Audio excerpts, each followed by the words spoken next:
todos se salvem. Não tem aqui uma ressalva, essa é a vontade do Eterno. E aí nós iremos avançar um pouco em relação a essa questão e tratar sobre esse elemento.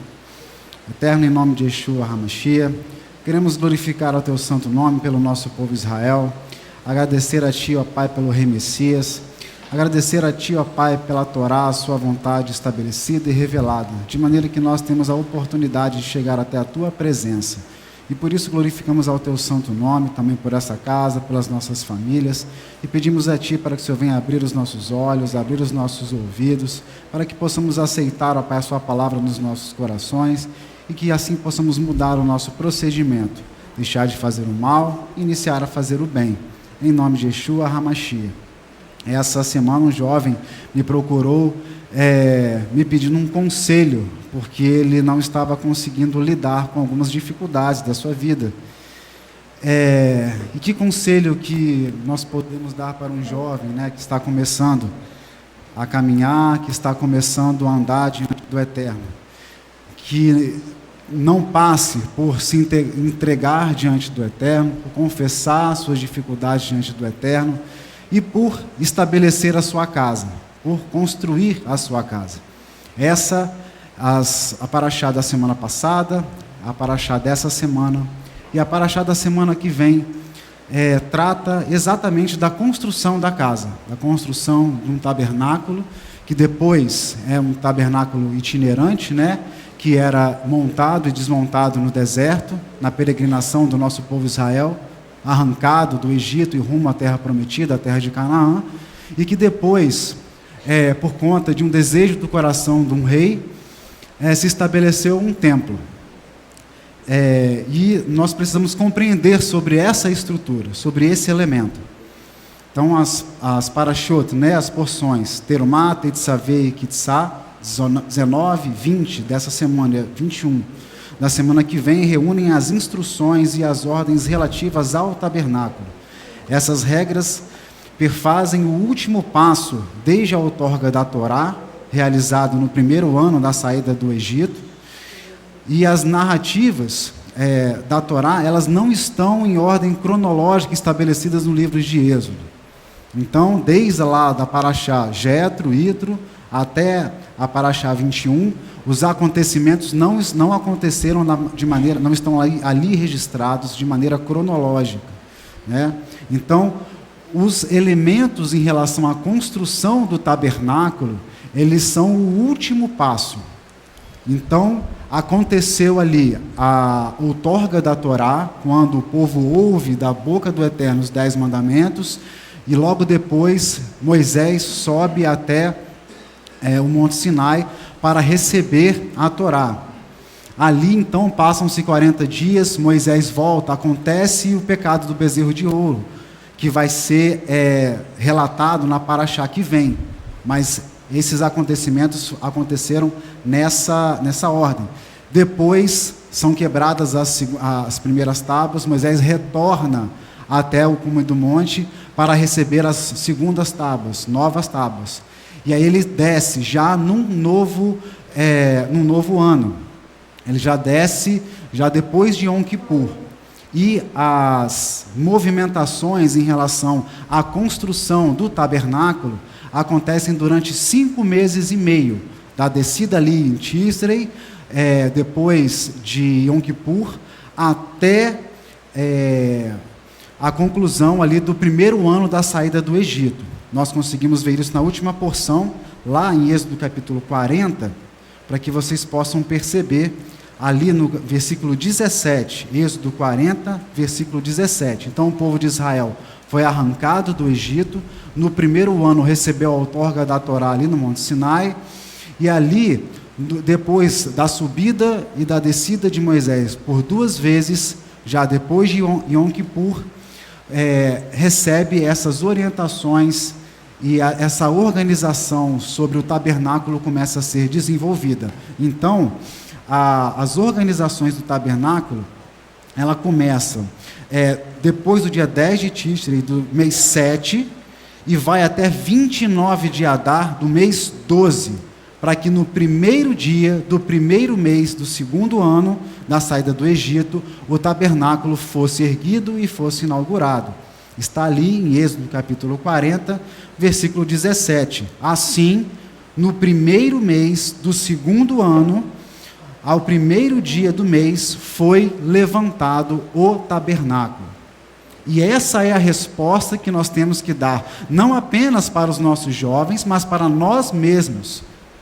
Que nós precisamos erguer o tabernáculo, erguer a casa, purificá-la, limpá-la, para que o Eterno venha a habitar. Esse é o conselho. Não há outro conselho melhor do que esse, porque já comporta uma série de procedimentos e uma série de ações que envolve a transformação da vida. Se pensa o mal, vai parar de pensar o mal para pensar bem. Se fazia o mal, vai deixar de fazer o mal para passar a fazer o bem. E isso vai ser para ele mesmo, para a sua família e para o próximo, aquele que ainda não tem casa, aquele que ainda não tem Deus, aquele que ainda não tem Torá. Então, é assim, esse é o conselho para os nossos jovens e para nós mesmos. Assim como os mandamentos, o tabernáculo não é um elemento que o Eterno necessita. Ou seja, mandamentos e tabernáculo não é uma obra que fazemos para o Eterno. Nós fazemos para nós. São mandamentos do Eterno. Assim como é gracioso o mandamento do Eterno em Pêssach, que está às portas, para que comamos um carneiro, para que comamos ervas amargas, para lembrar que fomos livres do Egito, é graciosa a palavra do Eterno. Assim como é doce em Rosh Hashanah, no ano novo, cabeça do ano, quando nós comemos maçã com mel, é doce a palavra do Eterno quando Ele exige que nós construamos uma casa. É uma construção de uma casa para que Ele habite. Mas não é para Ele, não é para o próprio Eterno. Assim os mandamentos que fazem a conexão entre nós e o Eterno, quando nós obedecemos, nós não estamos fazendo algo para o Eterno, nós estamos fazendo algo para nós, para a coletividade, para a casa, para as nossas famílias e para aqueles que não têm Deus, não têm Torá e não têm nada preparado para si. Então é um serviço não apenas individual, ou pensando na individualidade. É um serviço para a coletividade, para todos. Para que fique claro, o Eterno, Ele é o nosso Salvador. O Eterno é o nosso Salvador. Ele outorgou a Yeshua, o Rei Messias, a tarefa de liderar esse projeto de salvação. Mas todas as condições que conduziram a esse projeto são patrimônios da humanidade para a salvação. Então, a Torá, nosso povo Israel, mandamentos, o tabernáculo, o templo, o Shabat, o sacerdócio, são elementos que o Eterno nos deu, que conduziu até a vinda do Messias, Yeshua, que retornará em breve, está às portas, e toda essa estrutura, ele retornará liderando a salvação, a conclusão desse projeto. Mas todos esses elementos estão conectados entre si, para que possamos nos achegar até o Eterno, para que possamos nos conduzir até o Eterno. Então, para que construamos a nossa casa, nós precisamos dos mandamentos, nós precisamos da história do nosso povo Israel, precisamos aprender reverência diante do Eterno e todos esses elementos. Então, isso tudo, e principalmente o tema que nós iremos tratar hoje, que é o templo, são elementos, patrimônios da humanidade para a salvação, para conduzir a salvação. Então, imediatamente nós fazemos cair qualquer informação que já foi passada, obviamente não por essa casa, de que o tabernáculo ou o templo não é necessário. Então, já construímos na história da humanidade um templo que foi destruído, ele foi restaurado na época de Esdras, e aí ele foi destruído novamente, e ele será construído por uma terceira vez e derradeira. Vai ser a última vez que ele será construído, e lá terá um serviço sacerdotal, sacrifícios de louvor, como diz ali em Ezequiel, a partir do capítulo 40, com tranquilidade vemos isso ali, e o rei Messias reinando ali naquele templo também, conduzindo todo esse processo de salvação. Então, isso é necessário que aconteça. O terceiro templo será levantado, será erguido, e é necessário que aconteça. E nós partimos então para uma pergunta, e ela é uma pergunta de rabinos, de estudiosos da Torá. Por que temos que saber sobre as ofertas do tabernáculo e sobre a sua meticulosa arquitetura, cada detalhe que é descrevido, né, na Torá, e sobre os oficiais que lá atuam, né, os sacerdotes, quando já não temos nem tabernáculo e não temos o templo? Nós não temos tabernáculo e temos templo físico, né? Mas nós precisamos compreender que a Torá, ela é vida, e ela é viva, e ela é atual, e ela foi para o dia passado, ela é para hoje, será para amanhã. Então, os elementos que estão escondidos, ou que estão dentro dessas três parashot, dessas três porções, que falam sobre a construção do tabernáculo, se não estão falando já por um tabernáculo, um terceiro tabernáculo que será construído, ele é importante para nós, jovens, adultos, idosos, todos que estão nos acompanhando, para que nós possamos construir a nossa casa, para que possamos construir o nosso templo. Quando a gente fala construir o nosso templo, exige de nós o entendimento que nós precisamos trabalhar. Não é momento de descanso, não é momento de ficarmos sentados, recostados, não é momento de ficarmos enclausurados em casas fechadas, preocupados com os nossos próprios desejos e interesses. É momento de estar na estrada, caminhando, trabalhando, e assim se constrói a casa. Não se constrói a casa apenas colocando um tijolo e fechando ela por dentro. Você vai construir uma casa aberta para que outros possam entrar, para que você possa ensinar a outros se levantar e clamar pela sua própria casa. E assim se faz a construção da casa, e assim o Eterno habita, e assim o Eterno abençoa. A resposta para a pergunta, para que temos que estudar a construção do templo, a construção do tabernáculo, está lá em Êxodo no capítulo 25. Vamos lá. Êxodo capítulo 25, versículo 1.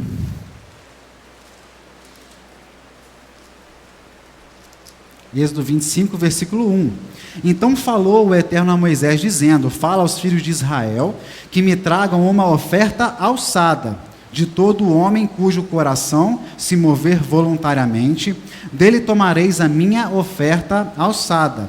E esta é a oferta alçada que recebereis deles: ouro e prata e cobre, e azul e púrpura e carmesim, e linho fino, e pelos de cabras, e peles de carneiros tintas de vermelho, e peles de texugos, e madeiras de acácia, azeite para a luz, especiarias para o óleo da unção, e especiarias para o incenso, pedras de ônix e pedras de engaste para o éfode e para o peitoral. Até o versículo 7, nós vemos instrumentos e materiais para a construção da casa, do tabernáculo, para a construção das vestes sacerdotais e para a construção dos utensílios e dos elementos que são ofertados ali, o azeite da unção, o incenso. E aí vem o versículo 8: e me farão um santuário, e habitarei no meio deles, e habitarei dentro deles, e habitarei no seio deles, conforme a tudo o que eu te mostrar para modelo do tabernáculo e para modelo de todos os seus pertences, assim mesmo o fareis. Então essa é a intenção. Você constrói um templo de pedra, e você constrói um tabernáculo, né, com as suas cortinas, com as suas barreiras, com os seus elementos. Sim, é necessário. Sim, o templo, o terceiro, será construído. Mas isso vem acompanhado de uma construção para que o Eterno habite no seio, no meio de cada um de nós. Então, Êxodo, no capítulo 25, versículo 8, diz: e me farão um santuário, cada um fará o seu próprio santuário, e eu habitarei no seio, no meio deles. Então, ele efetivamente mora no nosso interior. É essa a intenção do Eterno.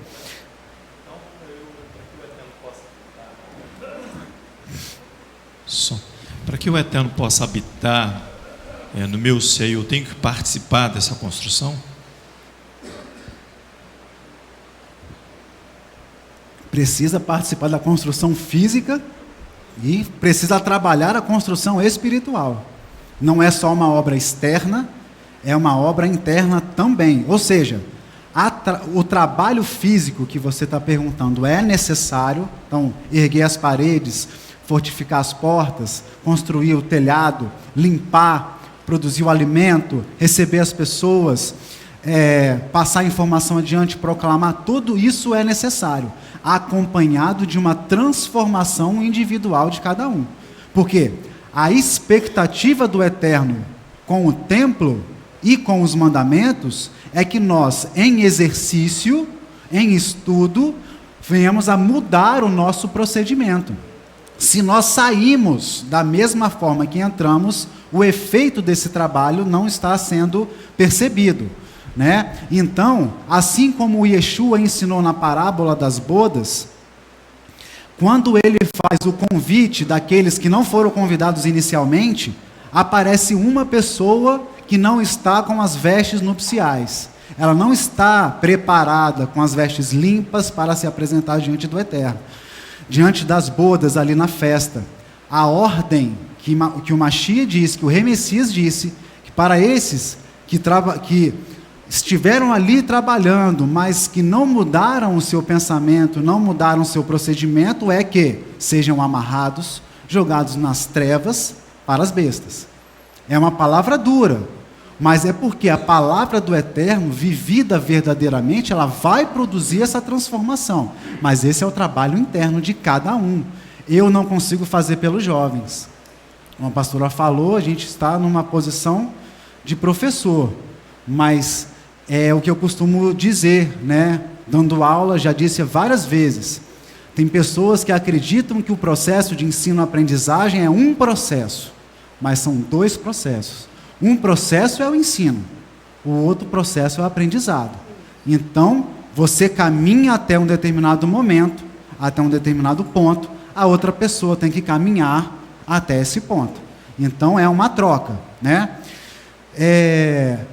E aí, a resposta à pergunta rabínica do porquê temos que estudar sobre a construção do tabernáculo, é uma resposta que nós conhecemos no nosso próprio Segundo Testamento.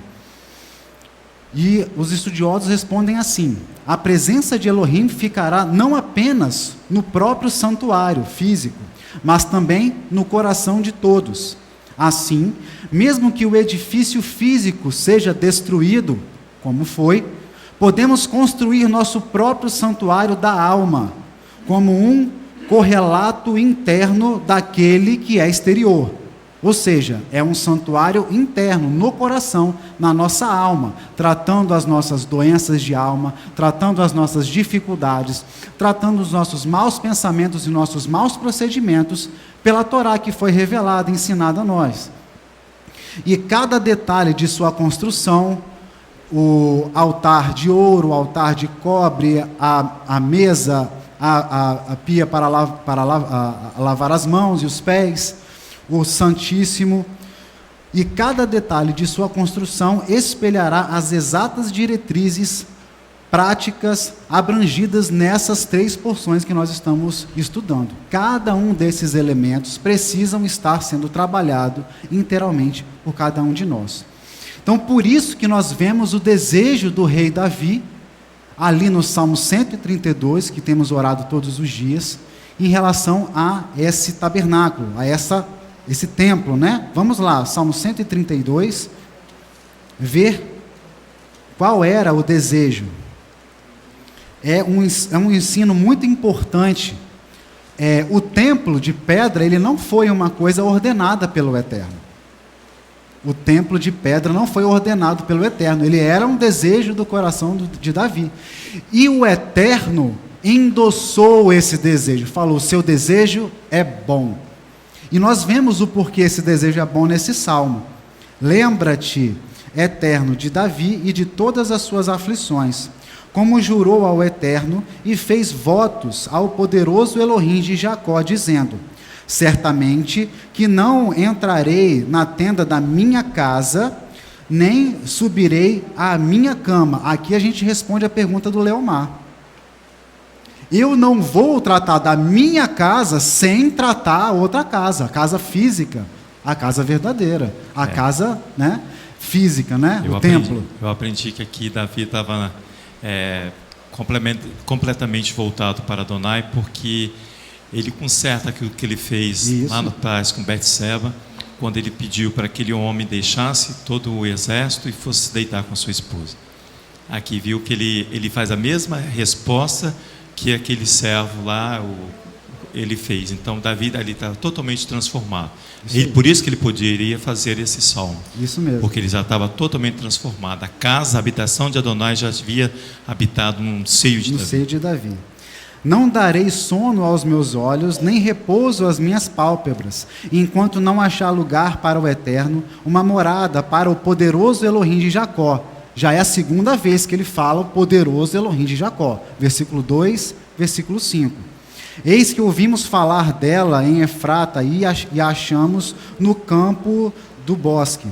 Entraremos nos seus tabernáculos, prostrar-nos-emos ante o escabelo dos seus pés.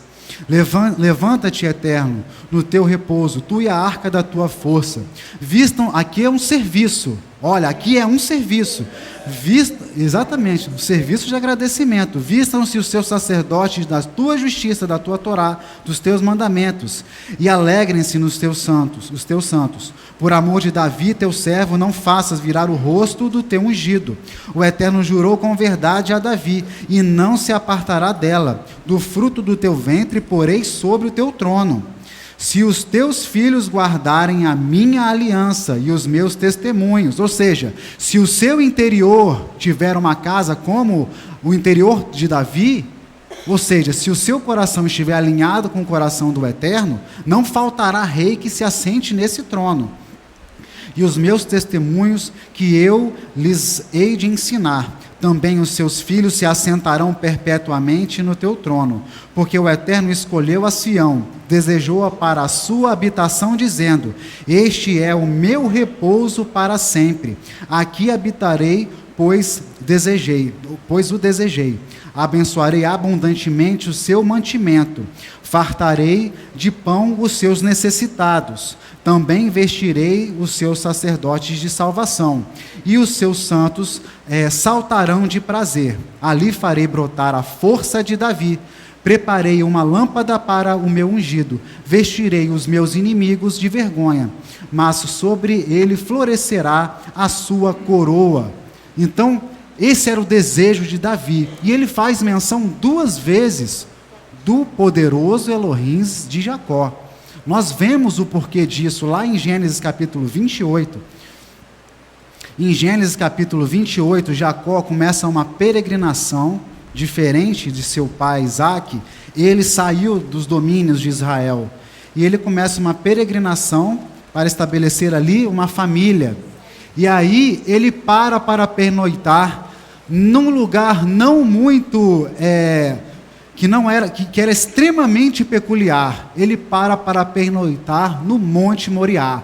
Ele para pernoitar na cidade de Davi. Ele para pernoitar em Jerusalém, onde ele se deita e tem uma revelação. E no versículo 16 é clara essa revelação. E aí cai por terra qualquer tipo de ideia de que o templo é uma coisa que foi ultrapassada. Ela é uma coisa necessária e passa por aqui. O templo que Davi tem necessidade, tem um coração de construir, e que passou essa incumbência para Salomão, Ali em Salmos capítulo 132, foi construído neste local onde Jacó estava deitado. Ali, isso aí, retornar a Sião. E ali em Gênesis capítulo 28, no versículo 13, ele fala, e eis que o Eterno estava em cima da escada que Jacó sonhou, e disse, eu sou o Eterno, Elohim de Abraão, teu pai, e Elohim de Isaque. Essa terra em que estás deitado, darei a ti e à tua descendência. E a tua descendência será como o pó da terra, e estender-se-á ao ocidente, e ao oriente, e ao norte, e ao sul. E em ti e a tua descendência serão benditas todas as famílias da terra. E eis que estou contigo, e te guardarei por onde quer que fores, e te farei tornar a essa terra, porque não te deixarei até que haja cumprido o que te tenho falado. No versículo 15, ele se cumpriu na vida de Jacó, e ele se cumpriu ali na construção do templo em Salomão, na reconstrução em Esdras, e na reconstrução no terceiro templo. Se cumprirá todas as vezes esse versículo aqui. E versículo 16, aí o patriarca, ele tem essa epifania. Acordando, pois, Jacó do seu sono, disse, na verdade, o Eterno está nesse lugar. E não sabia. Esse é o local físico. Mas há necessidade de um local espiritual.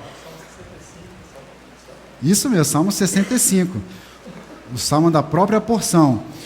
Nós temos aqui, também em Gênesis, no capítulo 35, já está pertinho aí, versículos 10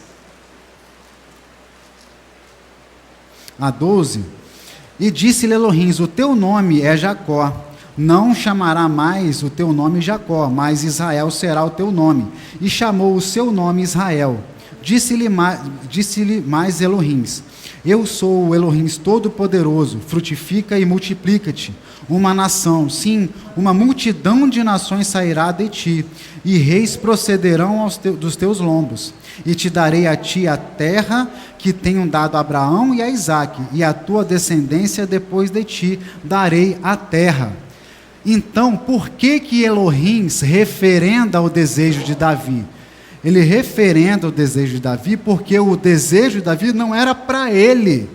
Ele não queria construir um templo para que ele adquirisse renome. Ele queria construir uma casa que fosse um patrimônio para a humanidade, para a salvação. Em ti serão benditas todas as famílias da terra. Ele falou 2 vezes no Salmo 132 sobre Jacó, o poderoso de Jacó, o Elohim poderoso de Jacó, que fez essas promessas para Jacó. Então, o Eterno sabia que no coração de Davi, o templo que deveria ser construído era para um serviço para todos, não para ele, não para que ele conseguisse renome. E aí a importância, a diferença do coração de Davi com o coração de Saul. Saul foi um rei anterior a Davi, que ele teve no seu interesse não obedecer ao mandamento.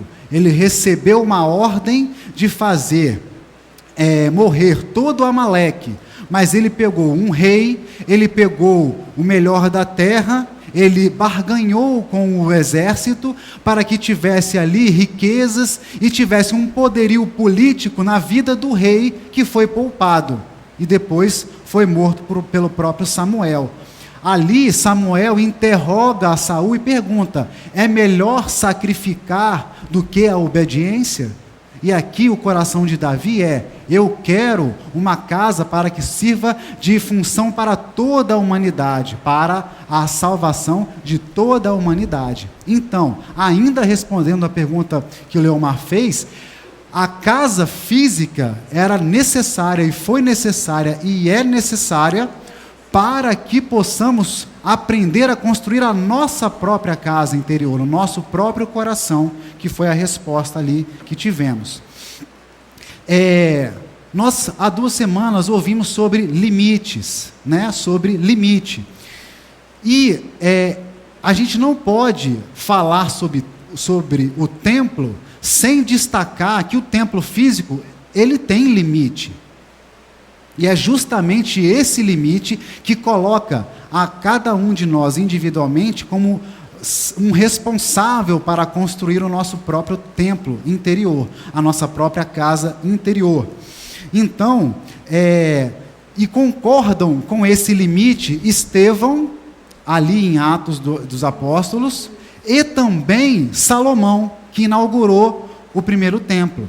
Vamos ali primeiro ver a situação em Atos.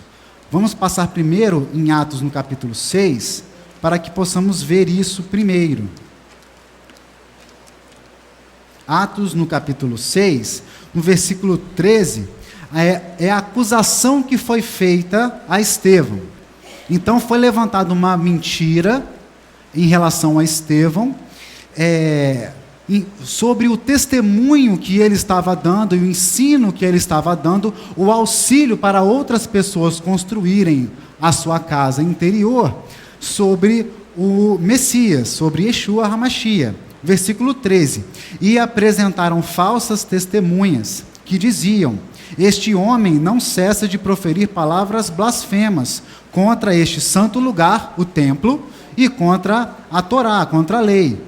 Porque nós lhe ouvimos dizer que esse Yeshua Nazareno há de destruir esse lugar e mudar os seus costumes que Moisés nos deu. Aí são falsas testemunhas falando mentiras. Então, todas as vezes que você ouvir que Yeshua veio para mudar costumes, você sabe que é mentira. Está escrito claramente aqui. Falsas testemunhas dão falsos testemunhos. Mentira.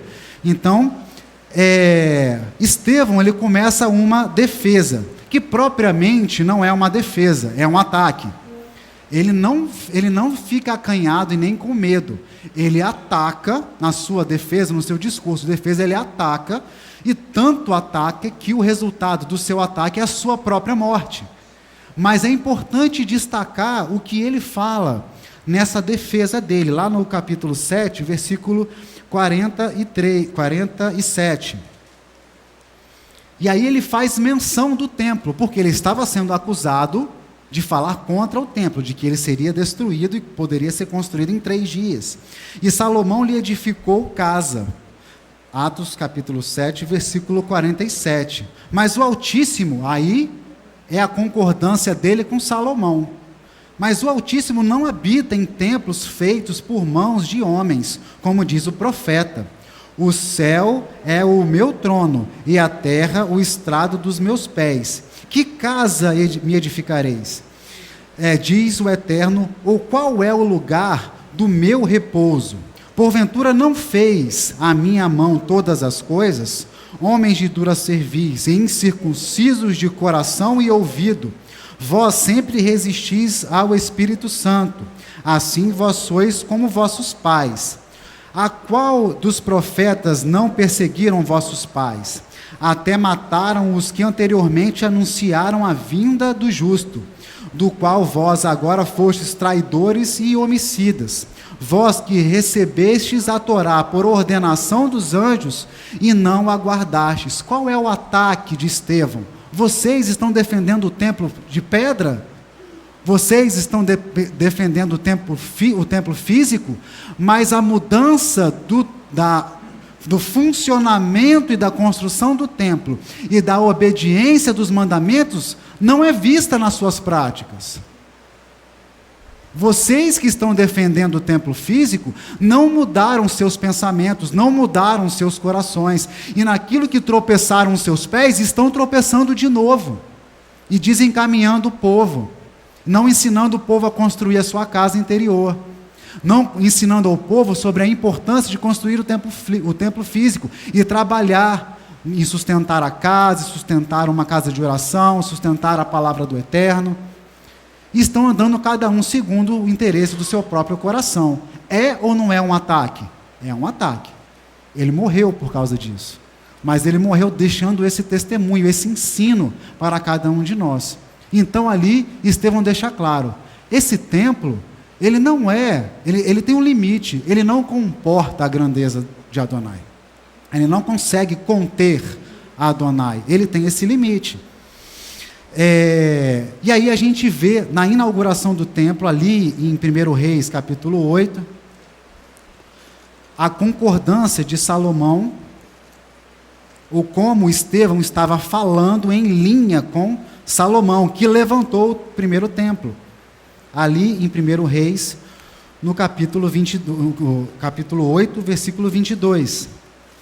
E pôs-se Salomão diante do altar do Eterno, na presença de toda a congregação de Israel, e estendeu as suas mãos para os céus, e disse: Ó Eterno Elohims de Israel, não há Elohims como tu, em cima nos céus, nem embaixo da terra, que guardas a aliança e a beneficência a teus servos, que andam com todo o seu coração diante de ti, que guardaste o teu povo, guardaste o teu servo Davi, meu pai, e que lhe dissestes, porque com a tua boca o disseste, e com a tua mão cumpriste, como neste dia se vê. Agora, pois, ó Eterno Elohim de Israel, guarda a teu servo Davi, meu pai, o que lhe falaste, dizendo: não te faltará sucessor diante de mim, que se assente no trono de Israel.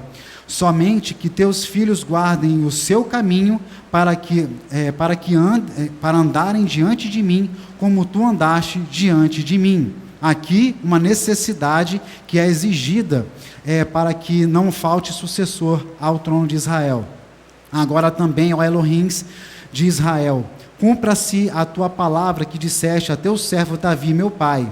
Mas, na verdade, habitaria Elohims na terra, eis que os céus e até o céu dos céus não te poderão conter, quanto menos essa casa que eu tenho edificado. Aqui ele não está menosprezando a casa, assim como Estevão não menosprezou, assim como Yeshua HaMashiach não menosprezou a casa.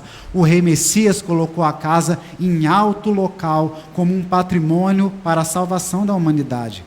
Volve-te, versículo 28, pois para a oração do teu servo e para a sua súplica, ó Eterno, meu Elohims, para ouvires o clamor e a oração que o teu servo hoje faz diante de ti.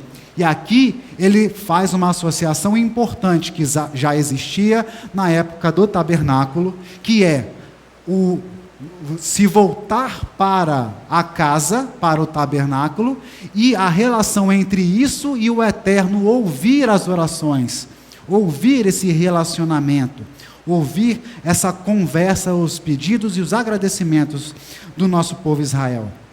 Versículo 29, para que os teus olhos noite e dia estejam abertos sobre essa casa, sobre este lugar, no qual disseste, o meu nome estará ali, para ouvires a oração que o teu servo fizer neste lugar. Ouve, pois, a súplica do teu servo e do teu povo Israel, quando orarem neste lugar. Olha o clamor. O templo físico que nós sustentamos, que nós construímos, a casa que nós construímos e sustentamos, é agora um local de serviço, e lá, nesse andar, nesse caminhar, semana após semana, mês após mês, ciclo anual após ciclo anual, é um local de encontro, é um lugar de oração, é um lugar para ouvir e para responder. Ouve, pois, a súplica do teu servo e do teu povo Israel quando orarem neste lugar. Também ouve tu no lugar da tua habitação nos céus. Ouve também e perdoa. Quando alguém pecar contra o seu próximo e puserem sobre ele juramento de maldição, fazendo jurar, e vier juramento de maldição diante do teu altar nessa casa, ouve tu então nos céus e age e julga os teus servos, condenando-o ao injusto, fazendo recair o seu proceder sobre a sua cabeça e justificando ao justo, rendendo-lhe segundo a sua justiça. Ou seja, faça a justiça por meio dessa casa e dos serviços dessa casa à terra. Quando o teu povo Israel for ferido diante do inimigo, por ter pecado contra ti, e se converterem a ti, retornarem e confessarem o teu nome, e orarem e suplicarem a ti nessa casa, ouve tu então dos céus, e perdoa o pecado do teu povo Israel, e torna-o a levar à terra que tens dado a teus pais. Quando o céu se fechar e não houver chuva, por terem pecado contra ti, e orarem neste lugar e confessarem o teu nome, ou seja, só há confissão se nós reconhecermos o pecado e nós nos voltarmos e orarmos, prestarmos o serviço de oração neste lugar. E se converterem, retornarem dos seus pecados, havendo tu afligido, ou seja, que haja o julgamento, que haja a aflição, mas diante do pedido de perdão, versículo 36, ouve tu então dos céus e perdoa o pecado dos teus servos e do teu povo Israel, ensinando-lhes o bom caminho em que andem, e dá chuva na sua terra, que deste ao teu povo em herança, nos seus limites, em herança. Versículo 37, quando houver fome na terra, quando houver peste, quando houver queima de searas, ferrugem, gafanhotos ou pulgão, quando o seu inimigo o cercar na terra das suas portas, ou houver alguma praga ou doença, toda a oração, toda a súplica que qualquer homem de todo o teu povo Israel fizer, conhecendo cada um a chaga do seu coração e estendendo as suas mãos para essa casa, ouve tu então dos céus, assento da tua habitação, e perdoa e age, e dá a cada um conforme a todos os seus caminhos, e segundo vires o seu coração, porque só tu conheces o coração de todos os filhos dos homens, clamando por justiça. Aqui Salomão está clamando por justiça, pela justificação, pelo retorno, pela manutenção do serviço, pela manutenção do ensino. E aqui ele estava falando em relação à nação sacerdotal. Versículo 40, para que te temam todos os dias que viverem na terra que deste a nossos pais. Versículo 41, e também ouve ao estrangeiro que não for do teu povo Israel, quando vier de terras remotas, por amor do teu nome, porque ouvirão do teu grande nome e da tua forte mão e do teu braço estendido, e vier orar voltado para essa casa, ouve tu dos céus, assento da tua habitação, e faze conforme tudo o que o estrangeiro a te clamar, a fim de que todos os povos da terra conheçam o teu nome, para te temerem todo o teu povo Israel, e para saberem que o teu nome é invocado sobre essa casa que tenho edificado. Não é o serviço para Davi, não era serviço para Salomão, era um serviço para toda a humanidade. E como que é possível que todo esse templo e todo esse templo físico consiga fazer isso por nós, que nos afastamos do eterno, que desejamos o mal, que fazemos o mal, que não conseguimos exercer o amor ao próximo e queremos ficar nas nossas casas fechadas e não andamos nos nossos caminhos. Como que esse templo tem a condição, como ele pode ser um patrimônio de salvação para toda a humanidade? Vamos ali em João, versículo 2.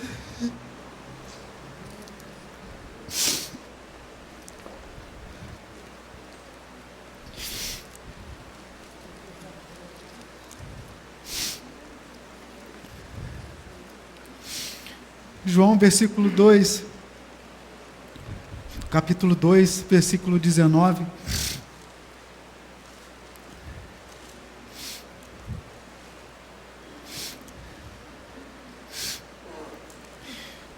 Yeshua estava sendo inquirido para que fizesse um sinal, para que comprovasse que ele era o Mashiach, filho do Eterno, o Mashiach prometido a Moisés, aguardado por muitos e recebido por muitos no seu tempo, e por meio do qual nós temos acesso ao templo e todos os mandamentos para que possamos construir a nossa própria casa.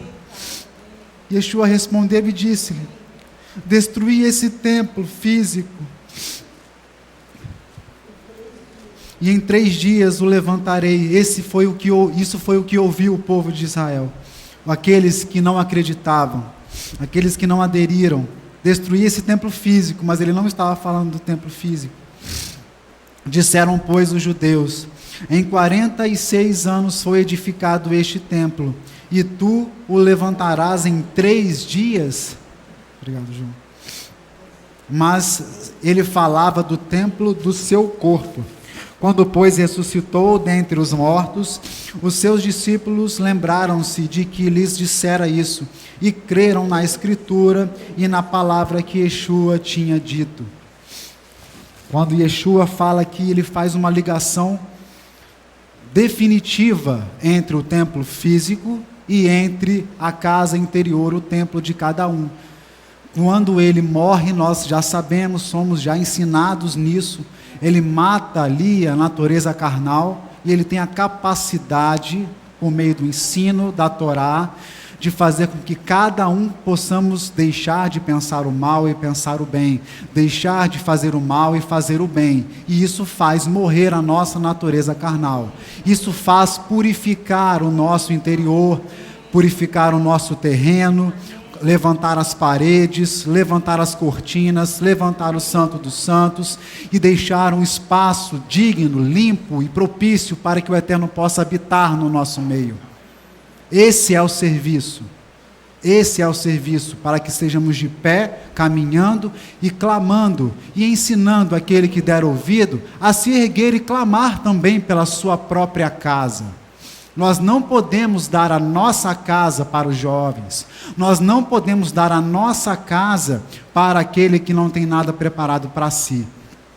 Eles vão ter que erguer as suas próprias paredes, os seus próprios lenços, suas próprias cortinas, o seu próprio propiciatório, o local de lavar as mãos, os seus altares. Eles vão ter que fazer isso.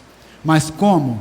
Pelo ensino da Torá, pela proclamação do nome do Eterno, pelo cumprimento das festas bíblicas, pelo caminhar, pelo fazer a tzedaká, por realizar os serviços em obediência àquilo que o Eterno tem nos dado. Paulo, ali em Atos, no capítulo 17, ele, ensinado em Yeshua HaMashiach, no Rei Messias, ele dá continuidade a esse entendimento. Também ali, num ato de publicação, de defesa, ele está ali e também se coloca, e aí faz mais, aprofunda mais essa situação.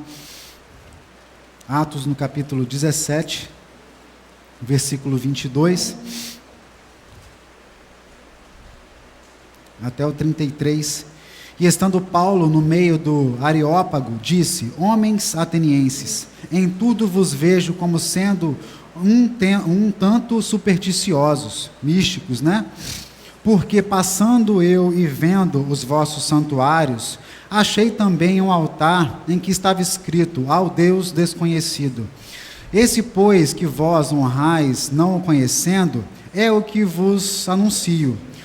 O Elohim que fez o mundo e tudo o que nele há, sendo eterno Senhor do céu e da terra, não habita em templos feitos por mãos de homens, nem tampouco é servido por mãos de homens, como que necessitando de alguma coisa, pois ele mesmo é quem dá a todos a vida e a respiração e a todas as coisas. E de um só sangue fez toda a geração dos homens, para habitar sobre toda a face da terra, determinando os tempos já dantes ordenados e os limites da sua habitação, para que buscassem ao Eterno, se porventura tateando o pudessem achar, ainda que não está longe de cada um de nós, porque nele vivemos e nos movemos e existimos, como também alguns dos vossos poetas disseram, pois somos também sua geração.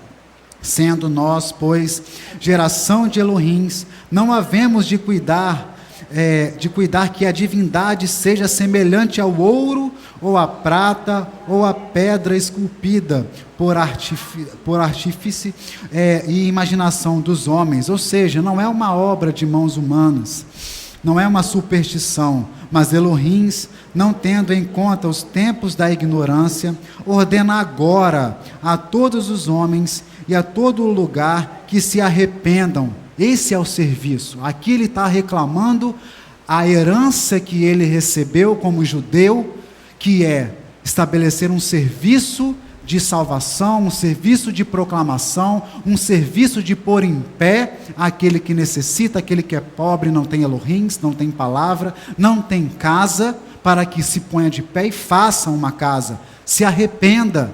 É a mesma palavra ali do profeta João imersor, porquanto tem determinado um dia em que com justiça há de julgar o mundo, por meio do homem que destinou, e disso deu certeza a todos, ressuscitando dentre os mortos. Olha aqui agora o vínculo à palavra de Yeshua, olha aqui o vínculo com a palavra de Salomão. Quando pecarem, quando forem punidos, quando eles confessarem os seus pecados, se voltarem para essa casa e reajustarem a sua casa interior e se voltarem de todo o mal que fizeram, ouve, Eterno, e perdoa. Está em linha toda essa palavra, a função do templo físico e a função do templo interior de cada um, da casa interior de cada um. E como ouviram falar da ressurreição dos mortos, escarneciam e outros diziam: acerca disso te ouviremos outra vez. E assim Paulo saiu do meio deles. Ou seja, ele fez o seu serviço, ele fez a sua proclamação. Ali, junto com a palavra de Paulo e com a palavra de Yeshua, nós abordamos o conceito de limites, que nós ouvimos há 2 semanas, de 2 formas. Há uma acepção da palavra de limites de uma forma positiva e uma forma negativa. A forma negativa é a que a gente tem ouvido com mais frequência. Ou seja, você vai até esse ponto e desse ponto você não ultrapassa. Esse é o seu limite. Como nós falamos sobre o templo. O limite do templo físico, ele não conseguia comportar a grandeza de Adonai. Mas limite também é herança. Por quê? Diz respeito às terras. Lá em Provérbios 8, 22, que foi dado pelo Eterno há 2 semanas, fala: não remova as estacas dos seus pais. Diz respeito à terra, diz respeito à herança, a um serviço. Porque a herança do povo de Israel é uma terra física, sim, mas é um serviço. Não é uma terra, um latifúndio que é inútil. Ele é um latifúndio, ele é uma terra grande para um serviço para a humanidade. Ele não é improdutivo, ele é produtivo, justamente pelo templo e todos os seus utensílios e toda a estrutura da nação de Israel, que o Eterno estabeleceu. Então, nessa condição, o Eterno nos coloca a ir até esse limite. Então, nós ficamos numa linha tênue. Nós temos que aceitar essa herança de construir a nossa casa interior e de ensinar a outros essa construção, que ele possa clamar por essa construção, mas nós não podemos passar dos limites, é uma linha tênue, não podemos ficar aquém dos limites e nem além dos limites. Isso, não remover os marcos. Então, as coisas precisam ser ordenadas diante do Eterno. E aí, nós chegamos nos 4 elementos que eu gostaria de destacar em relação à porção da semana passada e dessa semana: terumá e tetzavê. Terumá é contribuição. Os nossos pais, eles compreendem 3 tipos de contribuição. Uma que era perene, que existe até os dias de hoje, que é o shekalim, né, que é dado sempre antes de Purim, e 2 contribuições que eram devidas ao momento da construção do tabernáculo. Ou seja, são elementos importantes para aquela construção física. Mas como já aprendemos hoje, nós temos que compreender qual é a importância espiritual desses elementos. Então, existe a terumá, a contribuição, né? Ha-adanim, que é a contribuição para os anéis e a base, ou seja, é o fundamento do tabernáculo. O fundamento do tabernáculo representa o gesto de submissão à vontade de Adonai.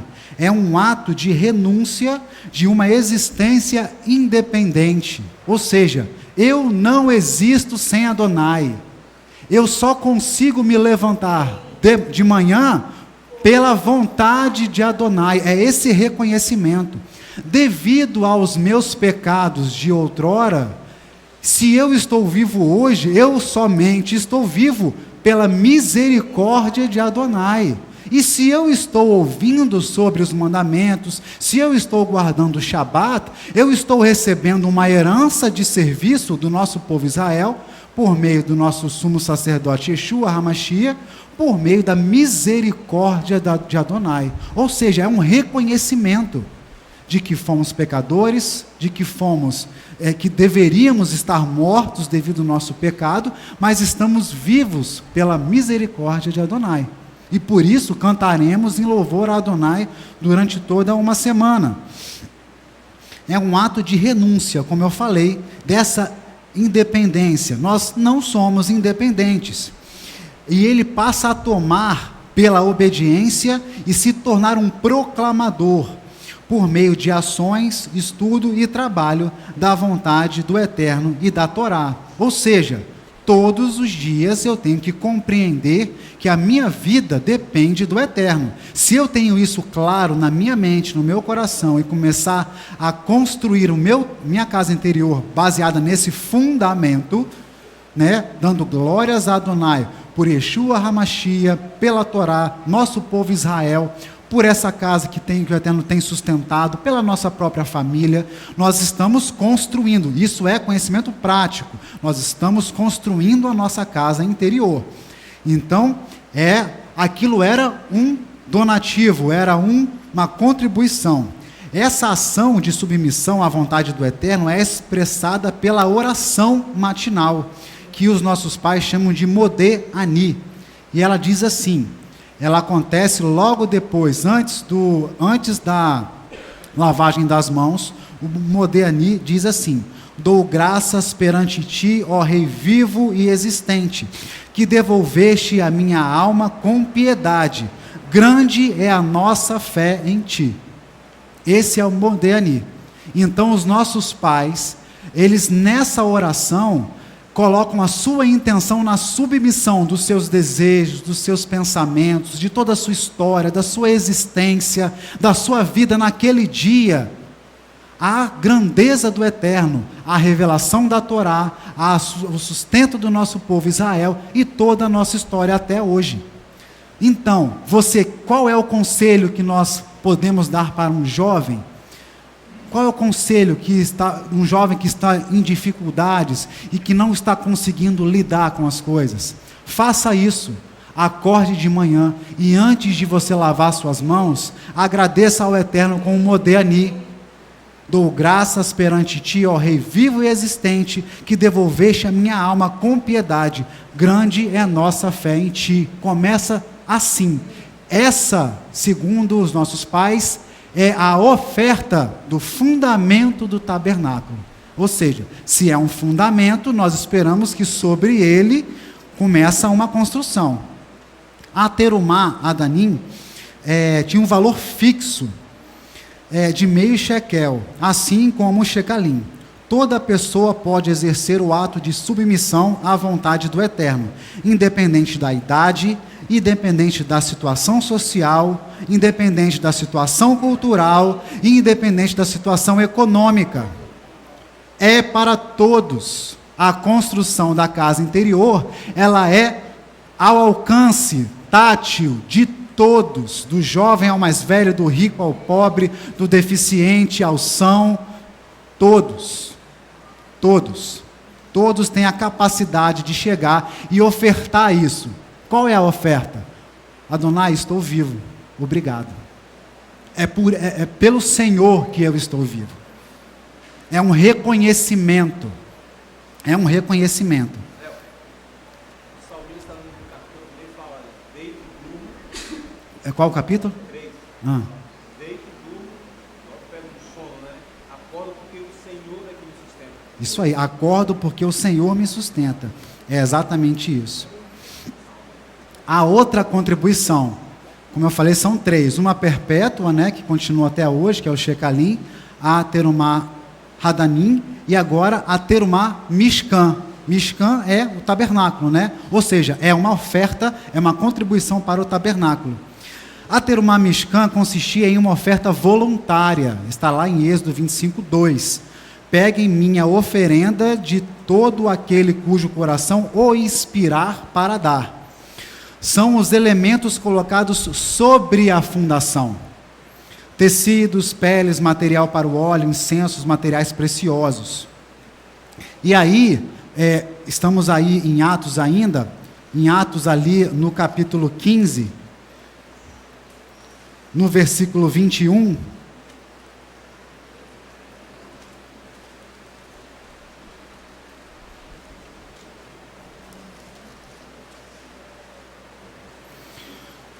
em Atos, no capítulo 15, versículo 21, ele traduz bem o que é essa contribuição Terumá Mishkan. Porque Moisés, desde os tempos antigos, tem em cada cidade quem o pregue, quem o ensine os mandamentos. E cada Shabat é lido nas sinagogas. Terumá Mishkan, a oferta para o tabernáculo, ela é uma oferta que envolve aí sim um movimento voluntário. A outra é obrigatória. Construir o fundamento da casa é obrigatório para todos. Agora, o que você vai construir sobre esse fundamento, aí é voluntário. E é essa briga, né, que a gente está tendo semana após semana. Por quê? Porque a gente precisa construir as paredes, nós precisamos construir o teto da nossa casa, o altar de adoração, nossa casa interior. Precisamos construir isso. Mas como que faz isso? Com Moisés, com os mandamentos, com os ensinos de Yeshua HaMashiach, que são ensinados todos os dias. Aqui no contexto, Léo já fez essa explanação quando estava ensinando sobre Gálatas, falou claramente. Existiam uns mandamentos iniciais para aqueles que estavam se achegando, não comer comida sufocada, não idolatrar, mas o que eles precisavam fazer? Aquilo era uma entrada, todos os sábados aprender sobre os mandamentos e colocar em prática. Então o Terumá Mishkan para os nossos dias é o estudo da Torá, é o ensino, é o sustento da casa para que o ensino aconteça, é a oração diária para que a luz não se apague diante do Eterno e a conexão com o Eterno permaneça. Então todo esse serviço. Então, quando você acordar e agradecer pela sua vida, agradeça pela vida dos homens e das mulheres que incansavelmente estão aqui de manhã e à tarde, orando para que essa casa tenha suas paredes preservadas, e o seu teto preservado, e o ensino do Eterno preservado. Agradeça pela vida deles. Se você não pode vir, agradeça, faça a oração na sua casa, mas agradeça pela vida de quem está vindo aqui fazer o sacrifício. Porque é necessário, faz parte desse reconhecimento, faz parte dessa contribuição. E ore para que o Eterno permaneça com a sua obra, sustente os projetos que Ele tem dado nos nossos corações.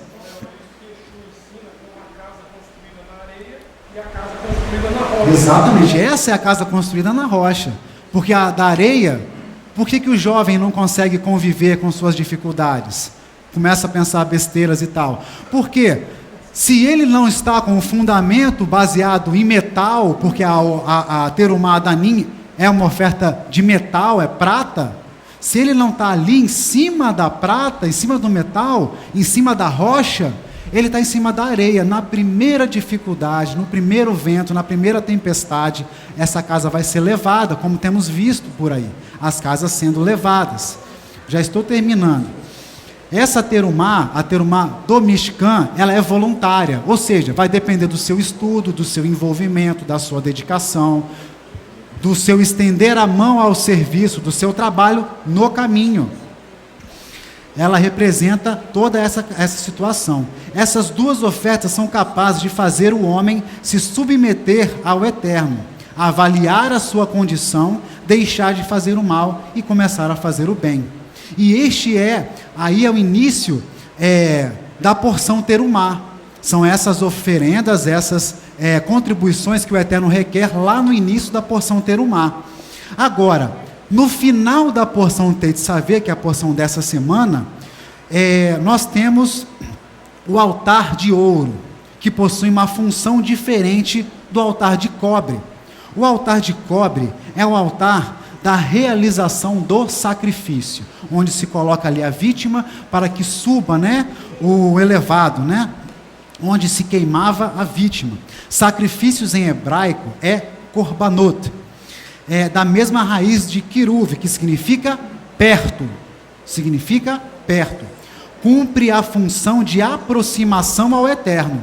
Ele representa a nossa oferta e a nossa vida diante do eterno. Então, com o altar de cobre, onde você oferecia o sacrifício no templo físico, e aí são as instruções para que nós possamos erguer o altar na nossa casa interior.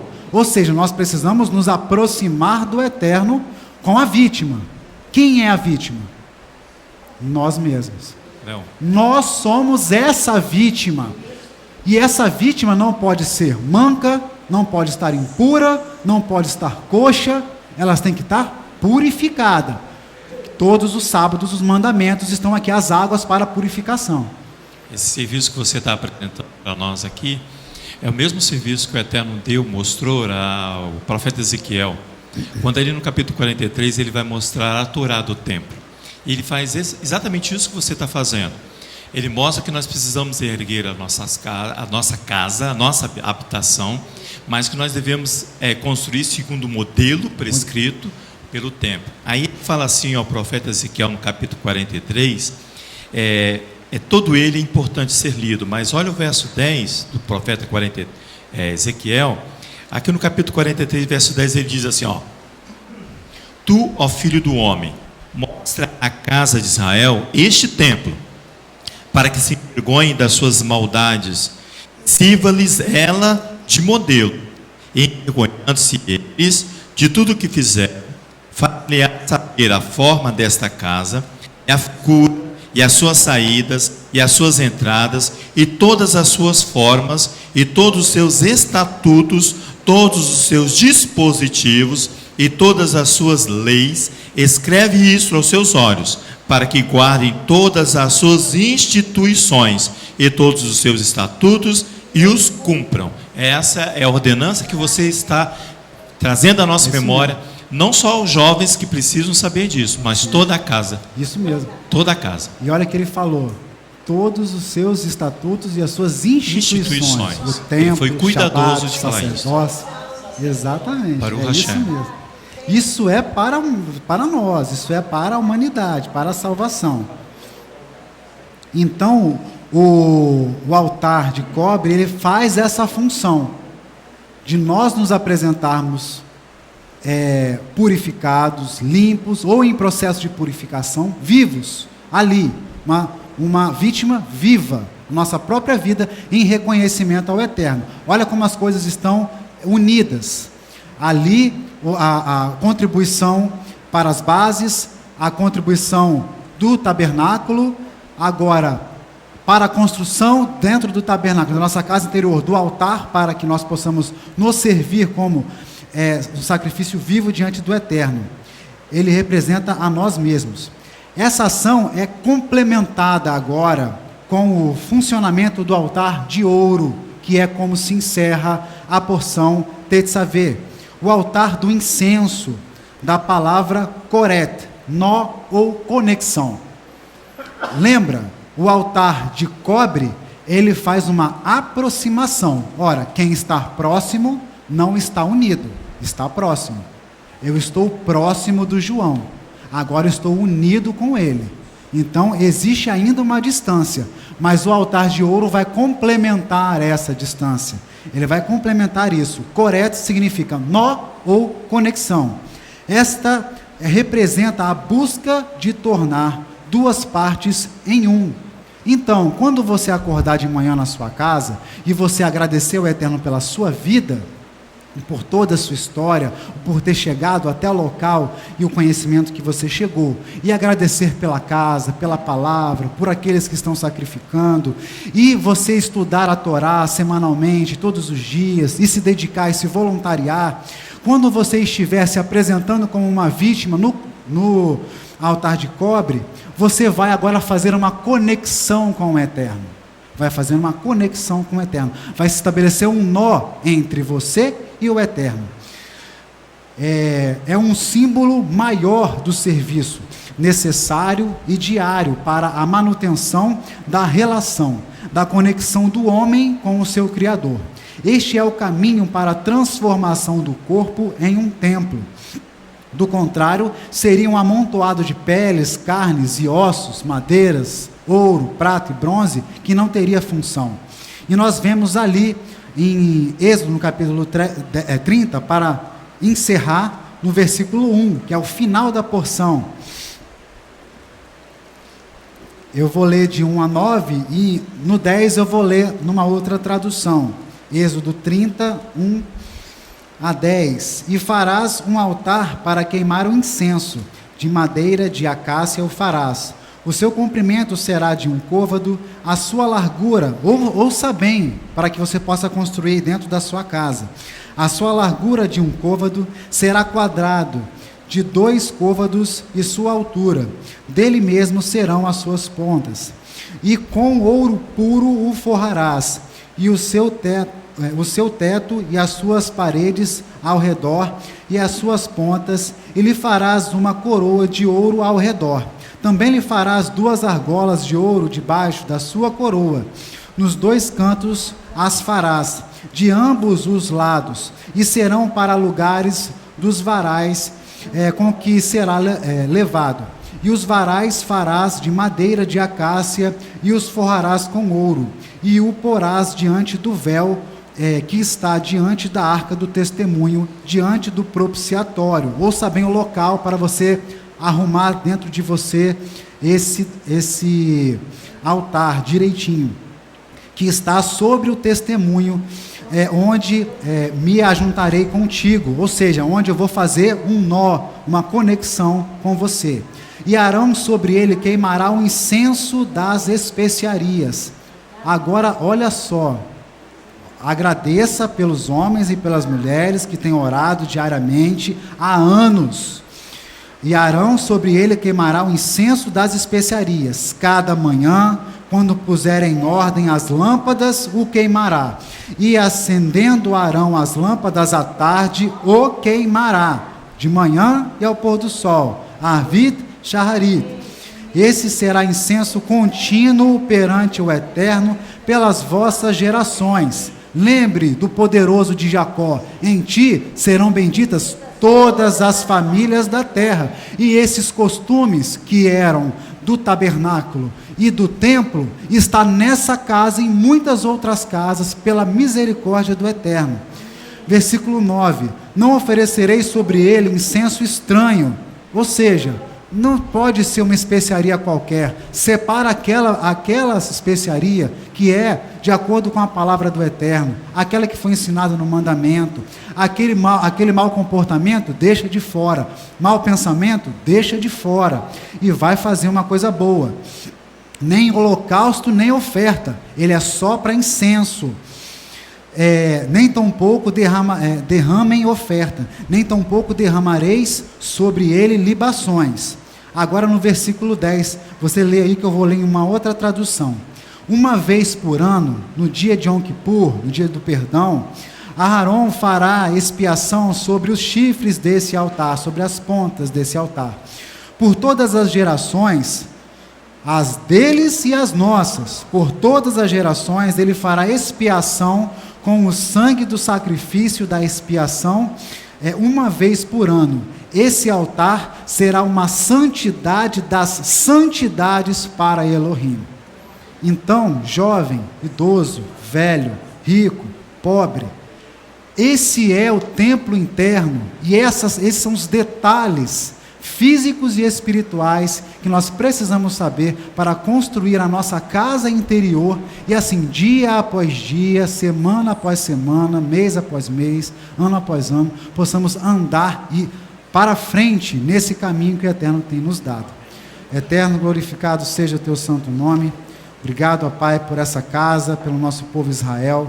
Obrigado, ó Pai, pela sua Torá. Obrigado, ó Pai, por Yeshua HaMashiach, o nosso rei que está às portas, que reinará, ó Pai, no terceiro templo físico e que reina, ó Pai, com poder nos nossos templos interiores já. O Senhor vem lavando, vem purificando, vem arrumando o local, ó Pai, onde cada um desses elementos está dentro de nós. Que possamos estar purificados diante da Tua presença e possamos ser aceitos como ofertas vivas diante de Ti. Glorificado seja o Teu santo nome. Em nome de Yeshua HaMashiach. Amém. Shabbat Shalom a todos. Yevarekika Adonai veishmerecha, Eir Adonai panavelecha vrihuneka, Issa Adonai panavelecha veasem lecha shalom, Vishem Yeshua HaMashiach. Que o Eterno nos abençoe e os guarde, que o Eterno faça resplandecer o seu rosto sobre vós e tenha misericórdia de vós. Que o Eterno sobre vós levante o seu rosto e vos dê a paz em nome de Yeshua, o Messias. Amém.